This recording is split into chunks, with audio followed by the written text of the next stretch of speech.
ദേഷ്യം മനുഷ്യ സഹജമായിട്ടുള്ള ഒരു വികാരം തന്നെയാണ് ദേഷ്യം എന്ന് പറയുന്നത്.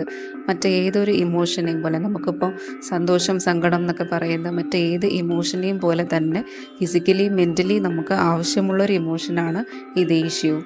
എന്നാൽ എപ്പോഴാണ് ഇത് നമ്മുടെ കൈവിട്ടു പോകുന്നത്? അനാവശ്യമായ സാഹചര്യത്തിൽ നമ്മൾ ഓവറായി പ്രകടിപ്പിക്കുമ്പോഴാണ് നമുക്കിത് ദോഷമായിട്ട് മാറുന്നത്. ഇപ്പോഴത്തെ ഒരു സാഹചര്യത്തിൽ നമ്മൾ കാണാറുണ്ട് മോട്ടിവേഷൻ സ്പീക്കേഴ്സിൻ്റെയും കൗൺസിലിംഗ് സെക്ഷൻ്റെയൊക്കെ വളരെ ഇമ്പോർട്ടൻ്റ് ആയിട്ടുള്ളൊരു സബ്ജക്റ്റായിട്ട് ഈ ആങ്കർ മാനേജ്മെൻറ്റ്, അതായത് ദേഷ്യം എങ്ങനെ നമുക്ക് നിയന്ത്രിക്കാം എന്നുള്ളത് മാറിക്കഴിഞ്ഞിട്ടുണ്ട്.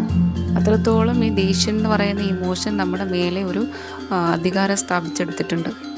എന്തൊക്കെയാണ് നമ്മളെ ഈ ദേഷ്യത്തിലേക്ക് എത്തിക്കുന്ന സാഹചര്യങ്ങൾ എന്തൊക്കെയാണ്? നിരാശ, മോഹഭംഗം, അല്ലെങ്കിൽ മുൻവിധി, അല്ലെങ്കിൽ നമുക്ക് നീതി കിട്ടാതിരിക്കുന്ന സാഹചര്യങ്ങൾ, ഇങ്ങനെയൊക്കെയുള്ള സാഹചര്യങ്ങളാണ് നമ്മളെ ദേഷ്യത്തിലേക്ക് കൊണ്ടെത്തിക്കുന്നത്. ഏറ്റവും കുഴപ്പക്കാരനായ ദേഷ്യ മനോഭാവം ഉണ്ടാകുന്നത് സുപ്പീരിയോറിറ്റി കോംപ്ലക്സിൽ നിന്നാണ്. ഞാനെന്നുള്ള ഭാവത്തിൽ നിന്ന്, അതായത് എന്നെ അധികരിച്ച് സംസാരിക്കുന്നു, എന്നെ ഓവർടേക്ക് ചെയ്ത് പോകുന്നു, അല്ലെങ്കിൽ എന്നോട് സമ്മതം ചോദിക്കാതെ കാര്യങ്ങൾ ചെയ്യുന്നു. ആ ഒരു തോട്ടിൽ നിന്നുണ്ടാകുന്ന ദേഷ്യം എന്ന് പറയുന്നത് കുറച്ചുകൂടെ അഗ്രസീവാണ്. ആവശ്യത്തിന് നമുക്ക് ദേഷ്യം വരണം. ഇപ്പോൾ നിങ്ങളൊരു ടീച്ചറാണ്, അപ്പോൾ നിങ്ങൾ കുട്ടികളോട് വേണ്ട സാഹചര്യത്തിൽ ദേഷ്യപ്പെട്ടെങ്കിൽ മാത്രമേ അവർ നിങ്ങളെ അനുസരിക്കുള്ളൂ. അല്ലെങ്കിൽ നിങ്ങളൊരു കമ്പനിയുടെ ബോസാണ്, അപ്പോൾ നിങ്ങൾ സ്റ്റാഫിനോട് സ്ട്രിക്റ്റായി നിന്നെങ്കിൽ മാത്രമേ, അല്ലെങ്കിൽ അവരുടെ തെറ്റുകൾ കാണുമ്പോൾ അവരോട് കുറച്ച് ദേഷ്യത്തിൽ സംസാരിച്ചെങ്കിൽ മാത്രമേ നിങ്ങളുടെ കമ്പനിക്ക് നല്ലൊരു ഗ്രോത്ത് ഉണ്ടാവുകയുള്ളൂ. ഇനി പേരൻസ് ആണെങ്കിലും കുട്ടികളെ നേർവഴിക്ക് കൊണ്ടുപോകുന്നതിന് വേണ്ട സാഹചര്യത്തിൽ ദേഷ്യപ്പെട്ടാൽ മാത്രമേ അവരെ തെറ്റുകളിൽ നിന്ന് തിരുത്തി കൊണ്ടുവരാനായിട്ട് സാധിക്കുകയുള്ളൂ. ഇങ്ങനെ ആവശ്യമുള്ള സാഹചര്യത്തിൽ നമ്മൾ ദേഷ്യപ്പെട്ട് തന്നെ ആവണം. എന്നാൽ അനാവശ്യമായ ദേഷ്യം നിങ്ങൾക്കുണ്ടാക്കുന്ന നഷ്ടങ്ങളെ പറ്റിയിട്ട് നിങ്ങൾ ചിന്തിച്ചിട്ടുണ്ടോ? ഫിസിക്കലി ഉണ്ടാകുന്ന നഷ്ടങ്ങൾ പോട്ടെ, ഇപ്പോൾ ചിലർ ദേഷ്യപ്പെടുന്ന സമയത്ത് മുന്നിൽ കാണുന്നതൊക്കെ തല്ലിപ്പൊട്ടിച്ച് അങ്ങനെ ദേഷ്യം പ്രകടിപ്പിക്കുന്നവരുണ്ട്. അത് ഫിസിക്കലി ഉണ്ടാകുന്ന നഷ്ടങ്ങളാണ്. അതിനെ മാറ്റി നിർത്തി ചിന്തിച്ചാൽ നിങ്ങളുടെ ചുറ്റുമുള്ള റിലേഷൻഷിപ്പിൽ ഉണ്ടാകുന്ന ആ ഒരു നഷ്ടങ്ങളെ പറ്റിയിട്ട് നിങ്ങൾ ചിന്തിച്ചിട്ടുണ്ടോ? ഇപ്പോൾ ഫാമിലിയിലായാലും, അല്ലെങ്കിൽ നല്ല ഫ്രണ്ട്സിനിടയിലായാലും, അല്ലെങ്കിൽ പാർട്ട്നേഴ്സ് തമ്മിലായാലും ആ ഒരു റിലേഷനകത്തുണ്ടാക്കുന്ന വിള്ളൽ എത്രമാത്രം വലുതാണെന്ന് നിങ്ങൾ ചിന്തിച്ചിട്ടുണ്ടോ? നന്നായിട്ട് ദേഷ്യം വരുന്ന സമയത്ത് നമ്മൾ മുൻകൂട്ടി പ്ലാൻ ചെയ്ത് വെച്ച് അങ്ങനൊന്നും ആയിരിക്കില്ല കാര്യങ്ങൾ പറയുന്നത്.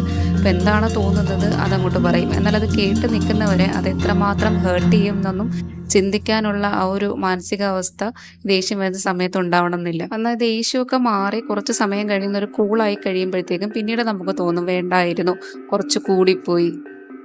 ആ ഒരു തോട്ട് തന്നെയാണ് നിങ്ങൾക്ക് അൺകൺട്രോൾഡ് ആയിട്ടുള്ള ദേഷ്യം ഉണ്ടാകുന്നുണ്ട് എന്നുള്ളതിൻ്റെ ആദ്യത്തെ ലക്ഷണം എന്ന് പറയുന്നത്.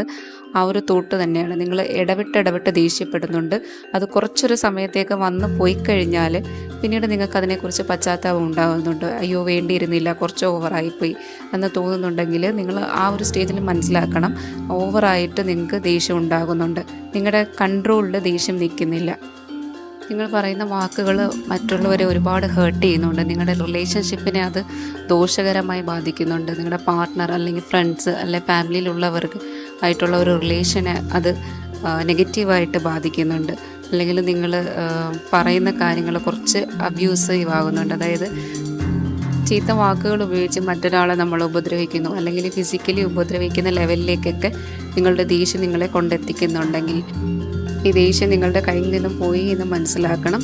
കൺട്രോൾ ചെയ്ത് കൊണ്ടുവരേണ്ട ഒരു സ്റ്റേജ് എത്തിക്കഴിഞ്ഞു. ഇതിനപ്പുറത്തേക്ക് പോയാൽ നിങ്ങൾക്ക് ഇതിൻ്റെ പല ദോഷങ്ങളും ഉണ്ടാകും. അത് ഫിസിക്കലി ഉള്ള രോഗാവസ്ഥകളാകാം, അല്ലെങ്കിൽ മെൻ്റലി ഉള്ള രോഗാവസ്ഥകളിലേക്കൊക്കെ കൊണ്ടുപോകാനുള്ള സാധ്യതയുണ്ട്. ഒരാൾ ദേഷ്യപ്പെടുമ്പോൾ നമ്മുടെ ശരീരത്തിൽ എന്താ സംഭവിക്കുന്നതെന്ന് ചോദിച്ചാൽ അഡ്രിനാലിൻ, നോർ അഡ്രിനാലിൻ, കോർട്ടിസോളൊക്കെ പോലെയുള്ള ഹോർമോണുകൾ റിലീസാവും. ഇതൊക്കെ സ്ട്രെസ് ഹോർമോൺസ് ആണ്. ഇത് നമ്മുടെ ശരീരത്തിനെ ഓവറായിട്ട് വർക്ക് ചെയ്യിപ്പിക്കും. ബ്ലഡ് സർക്കുലേഷൻ കൂടും, ഹാർട്ടിൻ്റെ പമ്പിങ് കൂടും, ഹാർട്ട് റേറ്റ് കൂടും. അതുപോലെ തന്നെ പാൻക്രിയാസിൽ നിന്ന് ഇൻസുലിൻ്റെ സെക്രീഷൻ കൂടും.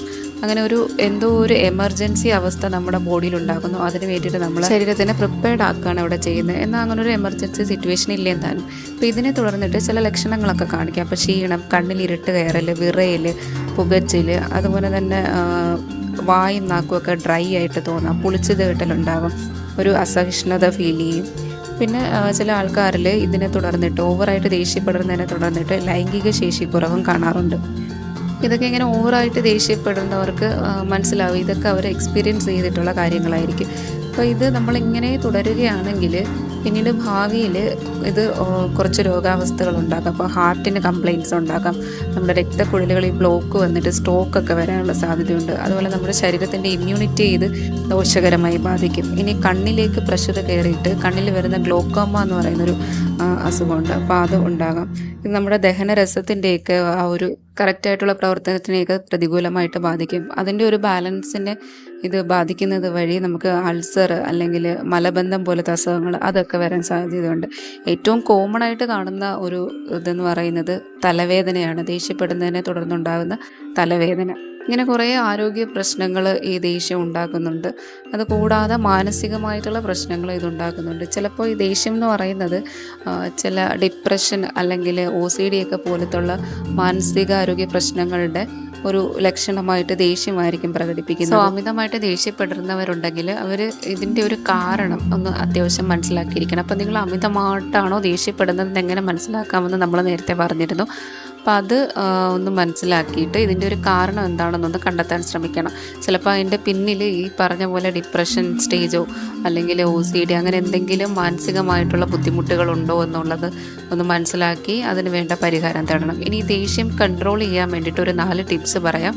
അതിൽ ആദ്യത്തേതെന്ന് പറയുന്നത് നമ്മൾ ഡീപ്പ് ബ്രെത്ത് എടുക്കുക എന്നുള്ളതാണ്. അതായത് ദേഷ്യം വരുന്ന സമയത്ത് നല്ല ഡീപ്പ് ബ്രെത്ത് എടുത്ത് വിടുക, അതുപോലെ ധാരാളമായിട്ട് വെള്ളം കുടിക്കുക. പിന്നെന്ന് പറയുന്നത് ഈ ദേഷ്യം വരാനിടയായ സാഹചര്യത്തിൽ നിന്ന് നമ്മുടെ ശ്രദ്ധ തിരിക്കുക എന്നുള്ളതാണ്. മറ്റെന്തിലേക്കെങ്കിലും മുഴുകുക, ഇപ്പോൾ പാട്ട് കേൾക്കുകയോ അങ്ങനെ എന്തെങ്കിലുമുള്ള കാര്യങ്ങളിലേക്ക് നമ്മുടെ ശ്രദ്ധ മാറ്റുക. പിന്നീട് ഇങ്ങനത്തെ ഉള്ള സാഹചര്യങ്ങളിൽ നിന്ന് നമുക്ക് മുൻകൂട്ടി അറിയാം ആ ഒരു സാഹചര്യമായിട്ട് ഞാൻ ഇടപഴകിയാൽ ഞാൻ അമിതമായിട്ട് ദേഷ്യപ്പെട്ടു പോകാനുള്ള സാധ്യതയുണ്ട്. അങ്ങനെയുള്ള കാര്യങ്ങളിൽ നിന്ന് നമ്മൾ അകലം പാലിക്കുക. പിന്നീട് നിങ്ങൾക്ക് ചെയ്യാൻ പറ്റുന്നത് എന്താണെന്ന് വെച്ചാൽ, ഇപ്പം നിങ്ങളുടെ ഒരു ഫ്രണ്ട്ലി സർക്കിൾ ഉണ്ടായിരിക്കും, അല്ലെങ്കിൽ പാർട്ട്നേഴ്സ് തമ്മിലോ ഫാമിലി തമ്മിലോ സംസാരിക്കുന്ന സമയത്ത് ഒരു പ്രത്യേകിച്ച് എന്തെങ്കിലുമൊക്കെ ഒരു കാര്യം പറയുമ്പോഴായിരിക്കും നിങ്ങൾ ഈ ദേഷ്യപ്പെടാനുള്ള സാധ്യത. അത് നമ്മുടെ ചുറ്റുമുള്ളവരെ പറഞ്ഞ് മനസ്സിലാക്കുക, അവരുമായിട്ട് സംസാരിക്കുക. ഇന്ന കാര്യങ്ങൾ പറഞ്ഞാൽ എനിക്ക് ദേഷ്യം വരാനുള്ള സാധ്യതയുണ്ട്, സോ അതൊന്ന് അവോയ്ഡ് ചെയ്യുക. അതുപോലെ അമിതമായിട്ടുള്ള കുറ്റപ്പെടുത്തലുകൾ, കളിയാക്കലുകൾക്ക് ചെവി കൊടുക്കാതിരിക്കുക. ഇതൊന്നും അത്ര എളുപ്പമുള്ള കാര്യമല്ല. ഇപ്പോൾ ദേഷ്യം വരുന്ന സമയത്ത് അതിൽ നിന്ന് ശ്രദ്ധ മാറ്റുക എന്ന് പറയുന്നതോ അല്ലെങ്കിൽ ഡീപ്പ് ബ്രെത്ത് എടുക്കുക എന്നൊക്കെ പറയുന്നത് അത്ര എളുപ്പം ചെയ്യാവുന്ന കാര്യമല്ല. എന്നാലും പതിയെ ഇത് പ്രാക്ടീസ് ചെയ്യാനായിട്ട് ശ്രമിക്കുക. അങ്ങനെ പതുക്കെ കൊണ്ട് നിങ്ങളുടെ ദേഷ്യം നിങ്ങളുടെ കൺട്രോളിലേക്ക് കൊണ്ടുവരിക.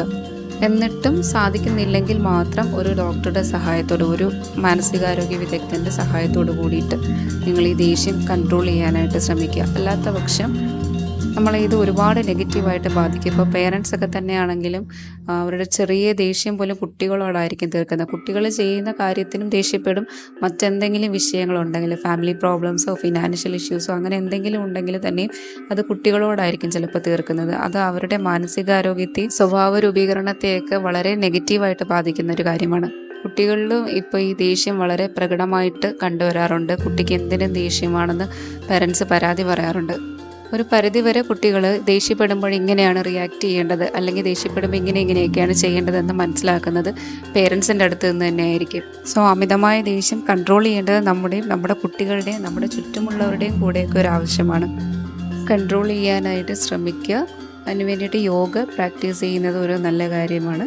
ആൻഡ് എന്തെങ്കിലും അസിസ്റ്റൻസ് വേണമെന്നുണ്ടെങ്കിൽ നിങ്ങൾക്ക് നിങ്ങളുടെ ഇഷ്യൂസ് കമൻറ്റ് ചെയ്യാവുന്നതാണ്.